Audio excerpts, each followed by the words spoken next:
But we also have some marvelous research about what it takes for the brain to learn something, make a decision to do it, and then keep doing it for the rest of your life. And so that's what I'm going to talk about. How do you build better behaviors successfully and keep doing them? Because that's the human condition. There's always something new on the market to run out and buy and forget how good what you already have is. So, here's my basic declaration. Get up and stand and move around anytime you want to. Somebody said to me the other day, but I hate to do that because I might bother you, might interfere with you. I'm telling you, I'm not visual. If you knock a table over, I'll know you got up. But I don't track what individual people in the audience does. So if you have a brain that only learns when you're standing, which is about 50% of people in large sample studies, then get up and move, because it's a pity to waste time. It really is. I saw that one, but that's just because you laughed. All right, let's have some fun to start with, because I want your brain to get perked up. Brain benders, who's done these before? I've showed them several times. So let's start. Each little box, is its own little puzzle. No right or wrong answers, just what my brain thought of. Your brain might think of something else. There's hundreds of these on my website, so you can easily get 30 minutes of stimulation every day, which is what your brain actually needs, by doing those. So what might be the solution for this first brain bender? You gotta be creative. So this word is not, and which way is it going? Up, all right, start with not up to far. Good job. See how easy that is? But you have to think outside the box. So here's the second one. The word is hair. Splitting hairs. Splitting hairs works. What else? Don't give up with just one. How about bald spot? How about hairline? How about messy hair? I mean, come on, stretch your brain a little bit, because there's no right or wrong. You might think of something else. Third on the left. Brain doesn't care if the words go forwards or backwards. Backwash, there you go. How about fourth on the left? Locked up, good. It's up in the box. How about top right? One on top of the other. One on top of the other could work. There's, how many ones are there? 6. Okay, so there's 6 of one, Half a dozen. half a dozen of the other, good. All right, second on the right. Still under warranty, third on the right. Words in a word. 2 peas in a pod. This is a bright group.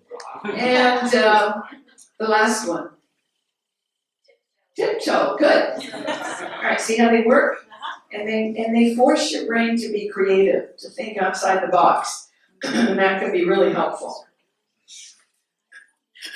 What do you see first? All right. How many of you saw the native Alaskan first? Okay, what else do you see? Child with the Eskimo.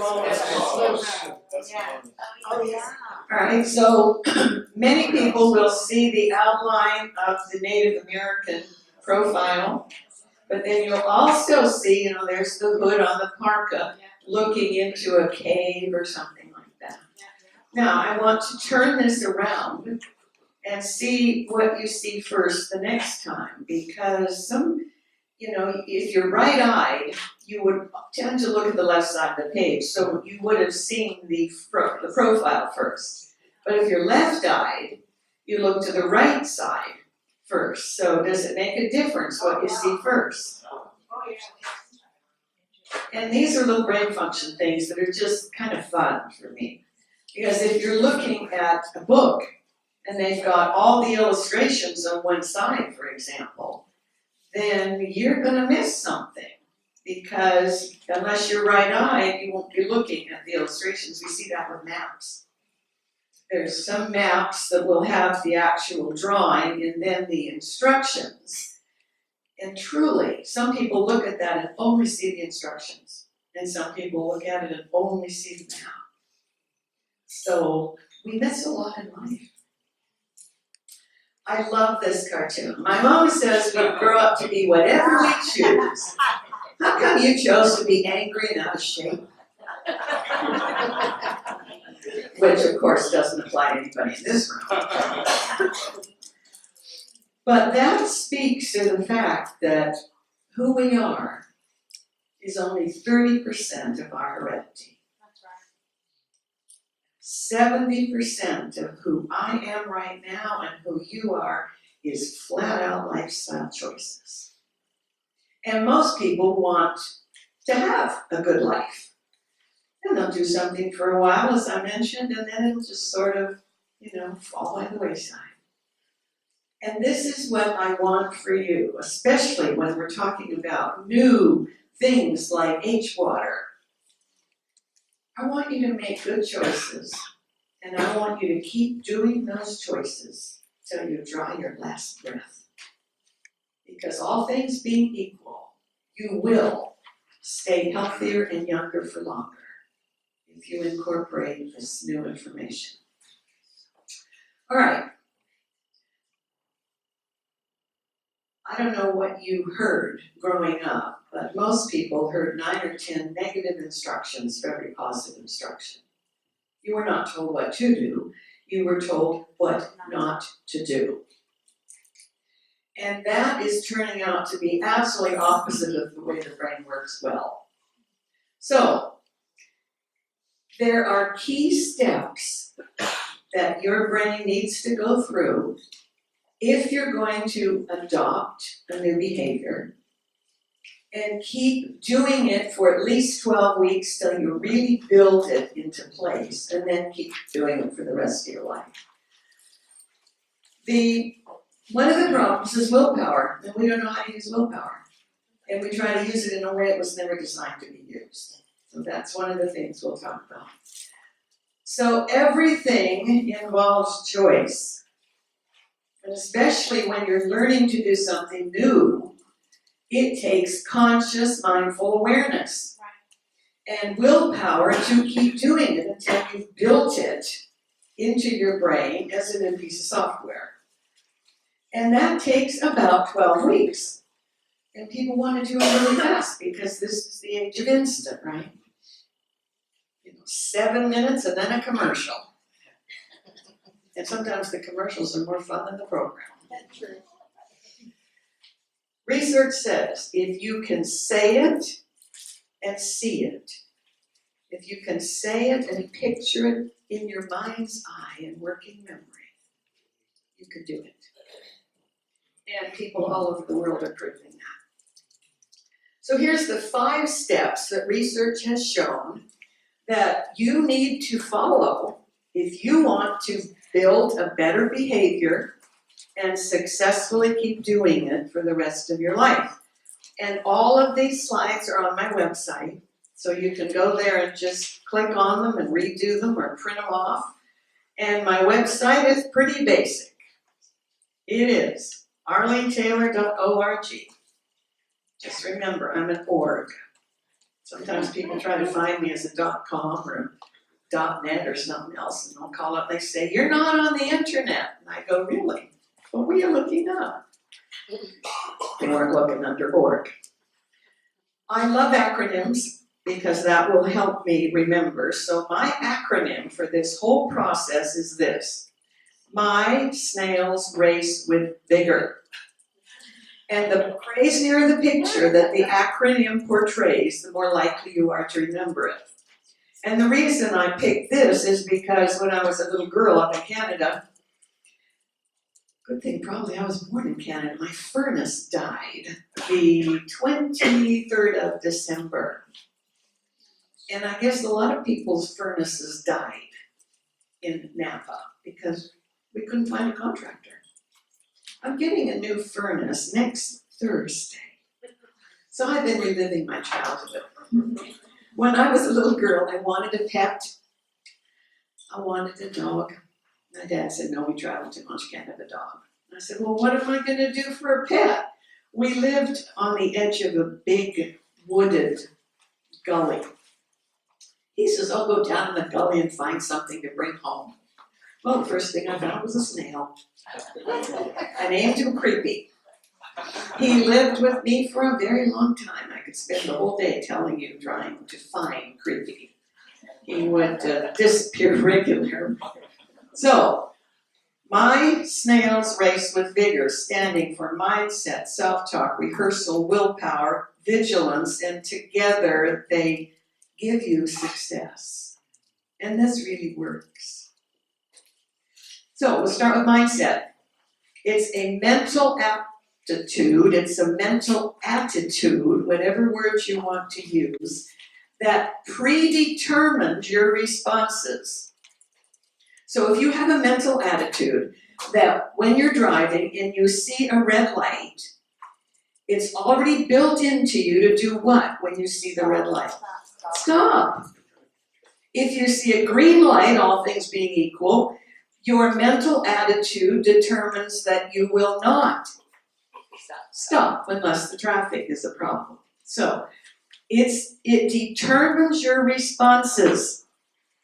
And more than that, it's a set of opinions about something that influence your inclinations. Now, I take inner prime and delta E every single day because my opinion is it's helping my immune system, my brain, everything.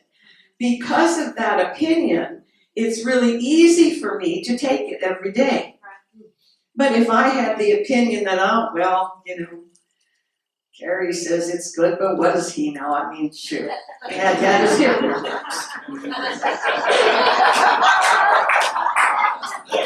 And I'm going to pay for that later. I've had both of mine replaced, so, growing up in Canada, we used to joke that we could ice skate before we could walk. I did a lot of ice skating. And I love my hips. They're fabulous. So, your mindset establishes your direction. It tells you where you're headed on the map of your life, if you have a map. Some people are just living day after day and they have no idea what they want to do in life. They have no goals. They have no idea where they're going.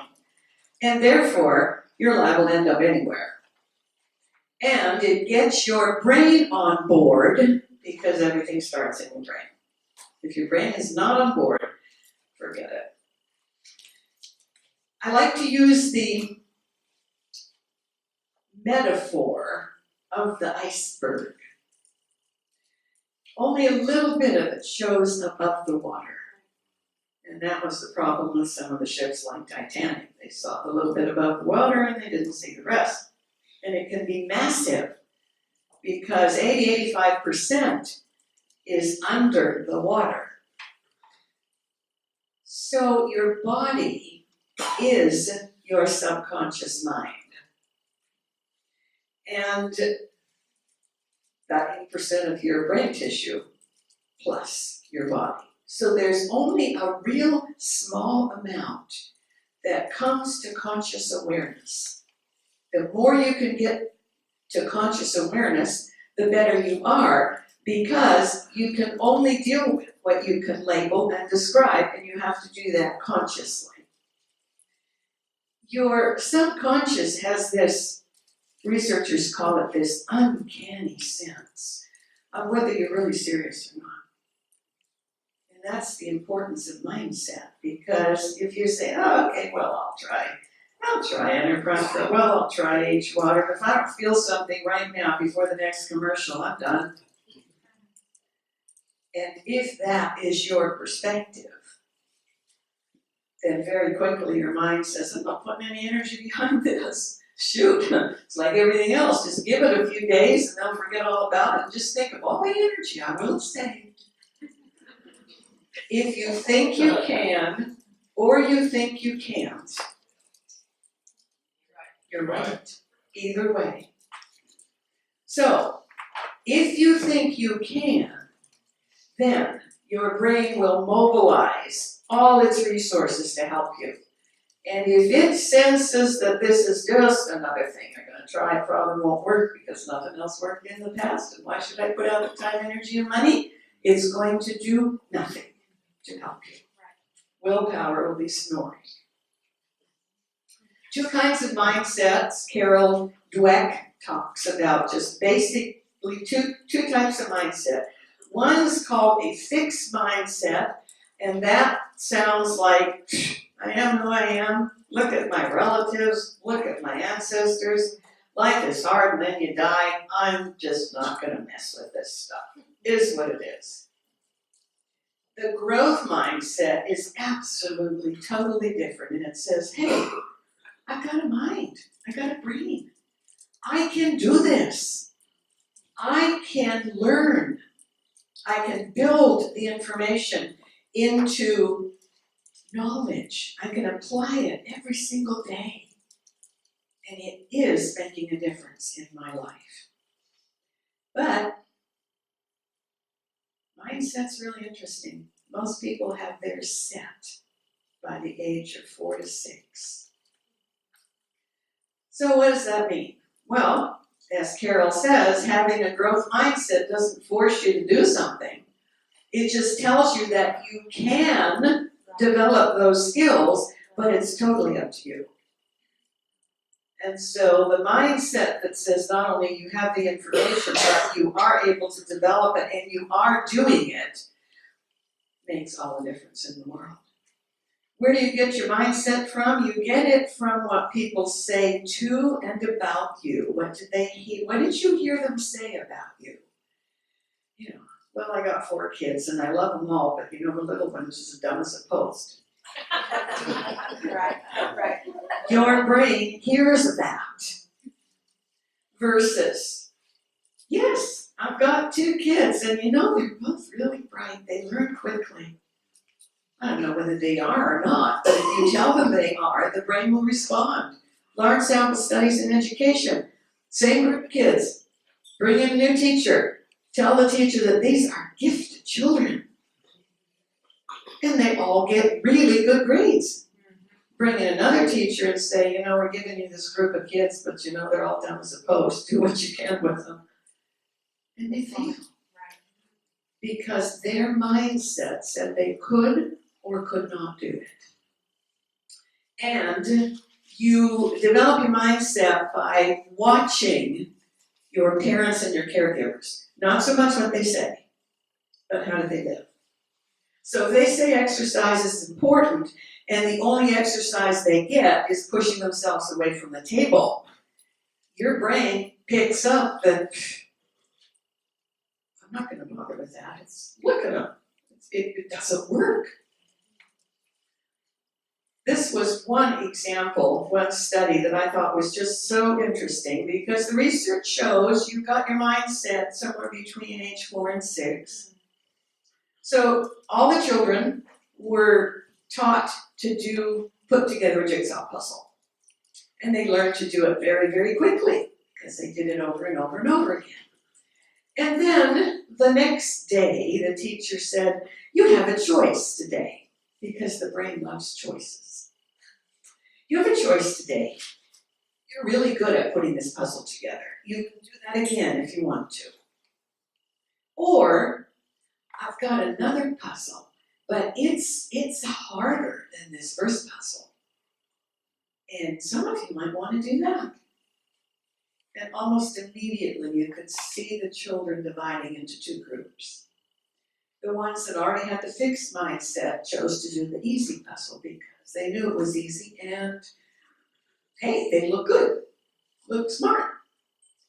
But the ones with the growth mindset chose the harder one even though they agonized over it a bit. So, what do you have? Fixed or growth? You must have a growth mindset to do this. Second is self-talk. Okay, now we're at my snails. You must tell your brain what to do. Because if you don't tell your brain what to do, it'll do whatever's easiest. The brain thinks in pictures, and this doesn't have anything to do with your sensory preference, whether you're auditory, visual, or kinesthetic.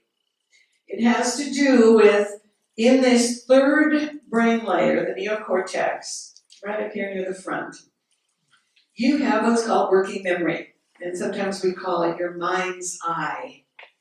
And whatever you put in your mind's eye, the rest of the conscious and subconscious follow it, because it says to itself, well, if you put it up there in working memory, that must be pretty important to you, so let's get busy and help you accomplish it.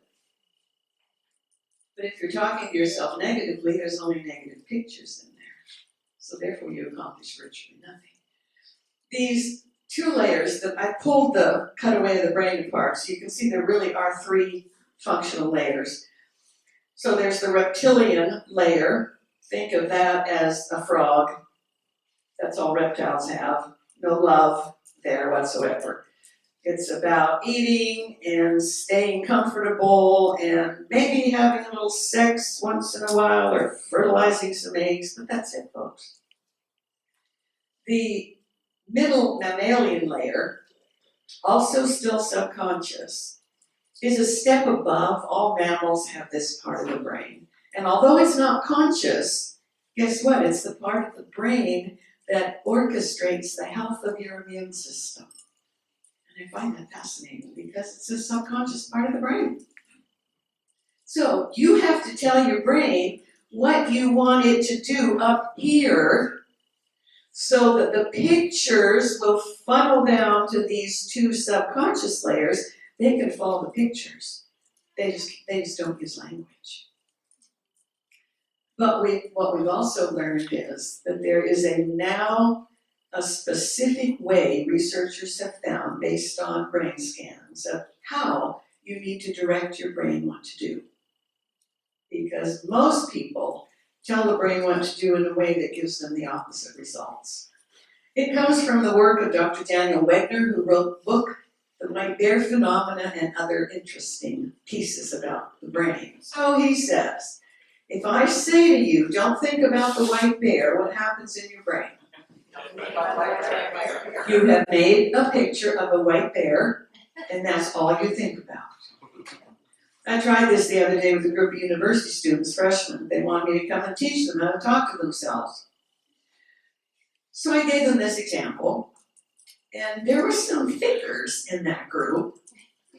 There was a hunk in the back. I keep telling Kim I'm not so far over the hill that I can't recognize a hunk when I see it. So this hunk in the back says, Dr. Taylor, if you don't want me to think about the white bear, what do you want me to think about? I mean, yes, there's a thinker. And I didn't even get a chance to answer because somebody else in the group says, well, a brown bear, are you a dope or what? And a third kid says, well, why not black? Yeah. She told us what not to do. She didn't tell us what to do. You know, I get goosebumps when I even tell you that, because out of 500 kids, there's 3 kids that get it. So I said to them, well, what do you think I want you to do? And they said, well, we don't know because you didn't tell us. I said, you're right. Growing up, most of us heard anywhere between 9 and 38 negative instructions. And we think and talk in negatives, which puts the very picture in the brain that we wish to avoid. So your subconscious never gets in gear to help you. I don't remember his name. It was a television program in the late 1800s. And he offered $10,000 to anybody who could follow this instruction for 30 minutes. And the instruction was, don't think about the ugly red monkey. Now, in order to follow that instruction, what do you have to do? You have to think about something else. But the truth of the matter is, you keep going back to the ugly red monkey because that's what's in your brain to remind yourself to think about something else so nobody ever won the prize. Because it's not possible. So you need to ask yourself, what pictures am I putting in my brain? You know, if you say, I don't want to die of cancer, what's the picture in your brain? Dying of cancer. Hello? So, Dr. Wagner says, when you use a negative to yourself or others, what's the instruction? The instruction is what not to do. Doesn't tell you what to do. What's the mental picture? How do you follow that instruction? It's a two-step process and very difficult for children to do. We say to kids, don't touch the stove. What's the picture? Touching the stove. Kid touches the stove and gets burned. What do? Punish him for disobeying. Right. Oh, that's brilliant. It's brilliant. What is it you really want to have happen? Think about what you want to have happen. Now you have to figure out a way to put that in working memory because your subconscious is going to follow whatever picture that you put in there. So, Daniel Wegner says, if you say don't think about the white bear, a representation of a white bear goes into your brain's working memory, hello, and you will likely think about it even more frequently. Keep putting the pictures in that your subconscious will follow. So I mentioned that when it's a negative instruction, it's two steps. The thinking part of the brain processes the words, but it'll pick up the fact that you said don't, and now it's got to figure out what's the opposite of don't in this particular phrase. Do. And sometimes it's hard, because if you say to a kid, don't be such an idiot, what's the opposite? They are not sure. And they probably used to being called an idiot, so they believe they are. I did for 30 years. It took me a while to realize that just because I was different from everybody in my family didn't mean I was stupid. The brain will often miss the don't in children whose brains are not developed, and therefore it'll follow the first picture. So don't touch the stove, and they touch the stove. What would you say to a child to make the picture what you wanted? Hot is hot. The stove is hot, okay, that's an observation. You still haven't told the brain what to do. If they're cold, they might think, good, it's warm. Stay in the living room. You could tell them to stay in the living room, but what have they learned?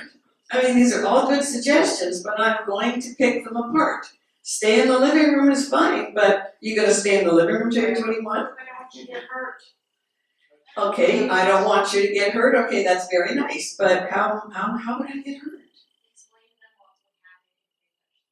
And sometimes explaining what might happen will help, but I want one phrase. Keep your hands off. How about the stove is hot, why don't you get something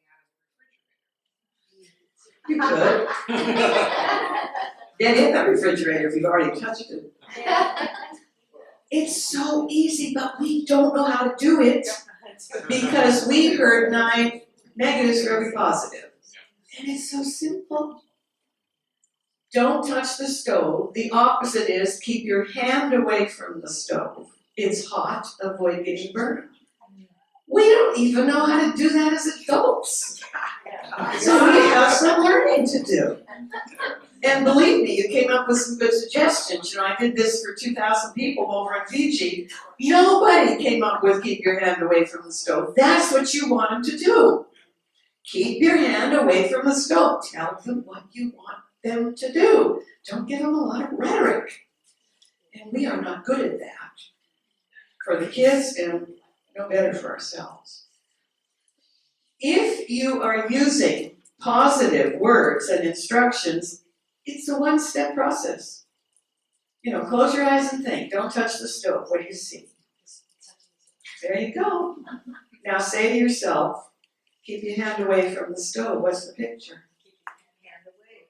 Do you get it? Yeah. It's so easy, but we all have to learn. When you tell somebody what to do, present tense, it's like what you see, what they see is what you get. Now that doesn't mean that a child 100% of the time will follow a positive instruction, but the research is 85% of the time they will. I'll take 85 and work on the other 15. So, Tansy and Chopra, who wrote Superbrain. Your brain can only do what it thinks it can do. And you're the one who tells it what it can do. Because I'm a preacher's kid, first thing I thought of when I was studying this is, this is really interesting. Wonder if there's anything in Scripture about speaking positively. Well, guess what? The Lord's Prayer, and I'm sure that every religion on the planet has some version of the Lord's Prayer. I looked up 11 different translations, and guess what? It only tells you what to do. There's not a negative in it anywhere.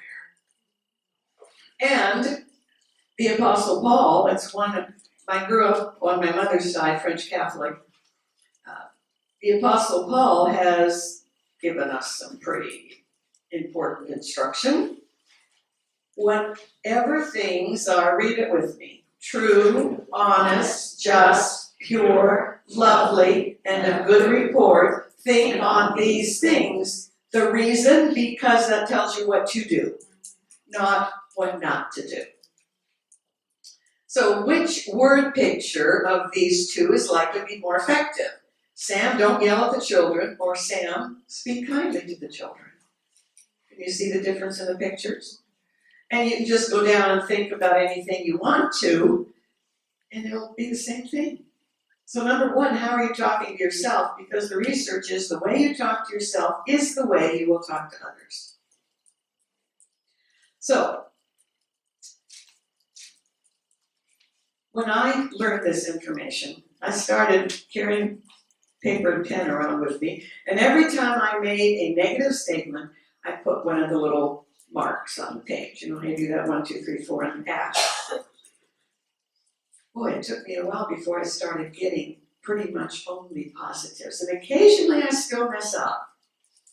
I was doing a lecture in New Mexico this last week on the relationship between emotional intelligence and leadership success.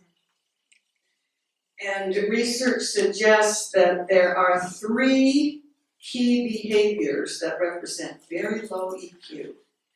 I call them JOT behaviors, J-O-T. J stands for jumping to conclusions, which I'm sure none of you do. O stands for overreacting, same thing. And T for taking things personally. And the research says if you start working on those 3 things, along with how you talk to yourself, you won't know yourself in a year. And you will probably have diminished the conflict in your life by at least 50%. So here's the research. Use short, present, positive, present tense words. Speak as if it's happening right now. So let's suppose that I'm thinking about H-water. I would never say, well, I got to investigate this a little bit, and I got to check out, the machines, and, maybe this fall I'll think about H-water. Then it should say anything future tense. The brain goes, don't have to do anything for a while. And probably by this fall they'll have forgotten all about it, and I won't have to do anything, period. And that's the way it goes. So, stop talking about what you don't want to have happen, because you will make that picture. Only talk about what you want to have happen and speak as if it's happening right now. So I would say, Arlene, you are drinking H-water and feeling wonderful. And the brain goes, oh, we are, excuse me. Let's get aboard. And I haven't even bought the machine yet. But I'm talking about it as if it's a done deal to get my brain on board. lots of research about this. I'll give you one quick example. Ethan Cross is a wonderful researcher. He took a group of individuals, divided them into two groups, and told them this. Each one of you have 5 minutes to prepare a speech that you need to give, and it will last for 5 minutes. Okay, you can imagine how that messed up with some of their brains. One group, he said, this is what I want you to say. I want you to talk in I. I am giving a speech in 5 minutes. The other group, I want you to say your first name and then the pronoun you. So instead of, I'm giving a speech in 5 minutes, it would be Arlene, you are speaking for 5 minutes. And then they brought in judges to evaluate the speeches. It was amazing. The group who used their name and you in present tense were head and shoulders above the others in terms of their 5-minute speech. And he says that's because your brain is a sponge, and in that middle mammalian layer lives the ego. Ego's great. Ego is all about me. And how am I going to look, and how am I going to sound, and that can just downshift the brain. But when you use your given name and you, and talk in present tense, you depersonalize things, and you then are directing your brain, your mind, as if they were sort of a separate part of you, which in a way they are. You know, I love this metaphor. Vehicles create traffic. And once traffic is created, that impacts the vehicles. The brain creates the mind. Once the mind is created, now the conscious mind and the subconscious mind both can give directions to the brain. But it all depends how you say it. Rehearsal. I'm sure those of you who have been on a cruise know the first thing that happens when we pull up the game plane is you have to go down to the muster station and you have to rehearse what happens if there is a problem at sea. It's like, you know, getting on the airline and you don't really actually rehearse, but you watch the video and imagine. And I always love it. I was flying back home and the attendant stood up and said, ladies and gentlemen, in the event of an unexpected water landing, okay, already lost me. I don't want an unexpected water landing, especially happening between here and Fiji.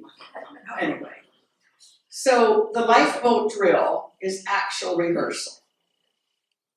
The research saying if you've actually been down there once and you had to go again, you've got a way mega increased risk of actually making it. The virtual rehearsal is you're watching it happen. You're watching what the attendants are doing with the hope that if there is an unexpected water landing, you'll remember that and it'll help you follow the lights on the floor and whatever. Now, to be really successful, this is what you do.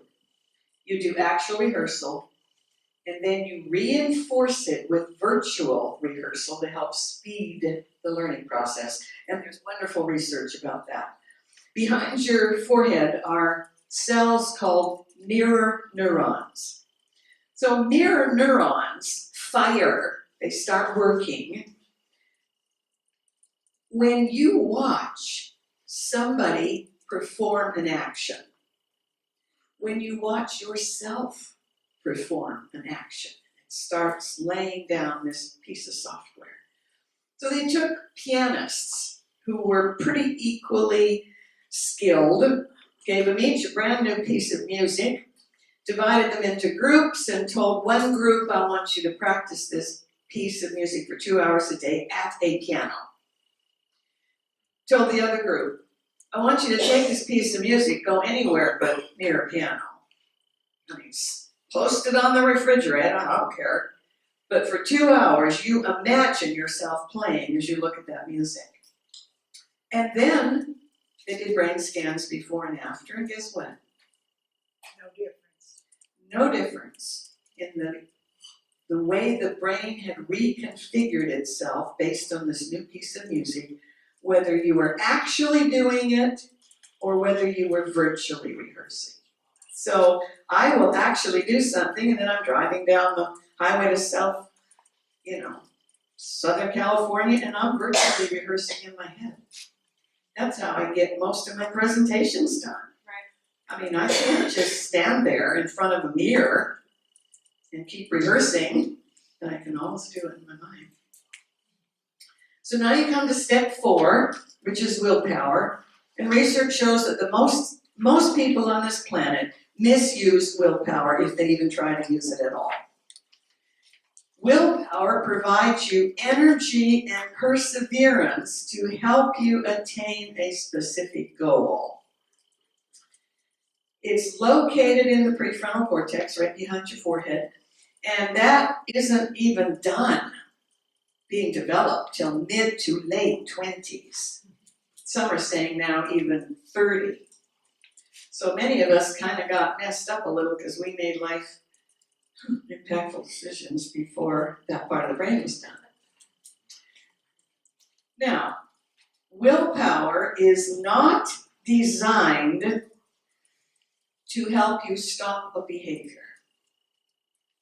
Have you heard what I just said? Willpower is not designed to help you stop a behavior, especially if it's a behavior that triggers the brain reward system and you feel a little better. Wegner says it rarely, if ever, works, especially if you're trying to deprive yourself of something that did make you feel better. He says, willing yourself not to do something puts the thing you don't want to do in working memory, and you think constantly about it, which tends to increase your behavior. Willpower, however, is designed to help you set a goal and focus on achieving it. It's part of the tell yourself what you want to do as if you're already doing it. So it takes about 12 weeks to build a new piece of software to the point that the behavior is clearly embodied in your brain.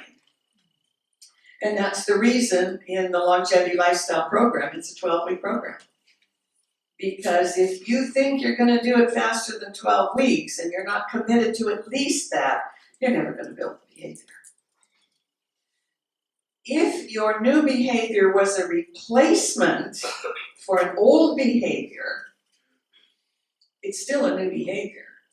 And gradually that software, if you want to use that metaphor, will become stronger and stronger and stronger, and the other behavior will be weaker, weaker, weaker if you use willpower appropriately. Research shows the outline or the memory of the old piece of software, the old behavior, never completely disappears.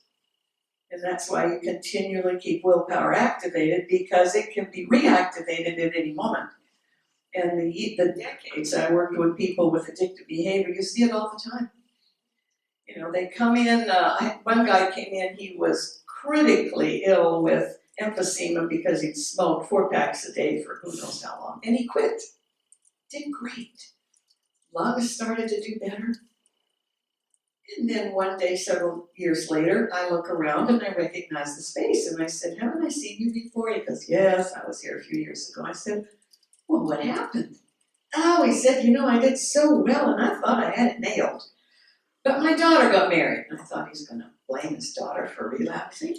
I says, what happened? Well, we were at the wedding and some of my old buddies came there that we used to smoke cigars together. And he said, here, let's light up a Cuban just for old time's sake. And I said to myself, I'm so good at this now, I don't think it'll be a problem. 2 puffs and he's right back where he was before. The old software was still there. And he just reactivated it. And the last step is vigilance. Meaning, you must learn to be mindfully aware. If he had really built in mindful awareness, he would have said to them, I spent a lot of time and money creating a new behavior, and I don't want to trigger the old behavior. And he would have realized that's probably not a good choice to make. Train yourself to be aware of your behavior quickly as it is happening. And then gradually, before it starts to happen, and you can intervene now. Not 6 months from now when you go, whoa, should have thought about that sooner, shouldn't I? In order to do that, I love the way that Carrie talks about sugar. Sugar is a brain toxin that triggers the stress response because the brain knows it's a toxin and increases inflammation, messes with insulin, anything you want to name. Had a woman who was seriously overweight, I mean morbidly obese, meaning if she didn't do something, she was going to shorten her life, and she couldn't seem to stay on the program. You know, every week she'd come and she gained a pound instead of losing a pound like most people did. So finally I sat her down, I said, I want you this week to write out every single thing you've eaten, because food and weight is just part of a longevity lifestyle, but they're important. She brings me back the food list. I'm reading down the food list, and I come to 9 p.m. at night. 2 bowls of ice cream. I said, ice cream is not on the list of foods that we recommend for healthy brain and immune system function. What's this with 2 bowls of ice cream? Well, she said there was a sale. Ice cream. And before I knew about this, I filled my freezer with ice cream. I can't waste it. I said, well, you are wasting it. It's going to your WAIST. Well, my mother taught me not to waste anything. When I get all of this done, then I'll get sugar out of my life. And I said, no, you won't, because sugar's an addiction. So we had a little, talk about that. So if you are separating yourself from something, get it out of your environment. Because it's really unkind to ask your willpower to kick in when everything you don't want to do is sitting there right in front of you. Come on. It's like a little kid. Don't eat the cookie and you put them all in a pile on the table. That's really helpful. Oliver Wendell Holmes, awareness is the first step on the continuum of positive change. You must stay aware. Set the goals and stay aware. It is the price of success. So, if you have a goal and you've developed the software and you slip off the path, get right up and back on it again. No recriminations, just get back on the program.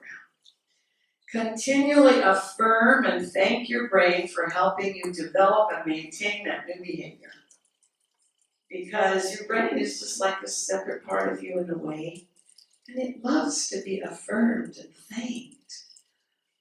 I'll say, Arlene, you are thankful. Your brain is helping you. You are thankful that I've built in the H-water process, and I feel fabulous. And maybe I don't feel as fabulous as I could right at that moment, but I'm still telling my brain thank you, and together we feel great. Because you want to avoid all negatives. So, Raymond Francis, read this with me. Health is not a chance. Health is a choice, and only you can choose it. And if you refuse to choose it, you will pay the consequences of decreased health, because it's cause and effect. For every action, there is a reaction. So there's your 5 steps that research shows can help you build a new behavior and maintain it for the rest of your life. Say it with me. My snails race with vigor. And I just laugh thinking about that little snail sliding along on its, whatever that stuff is it makes.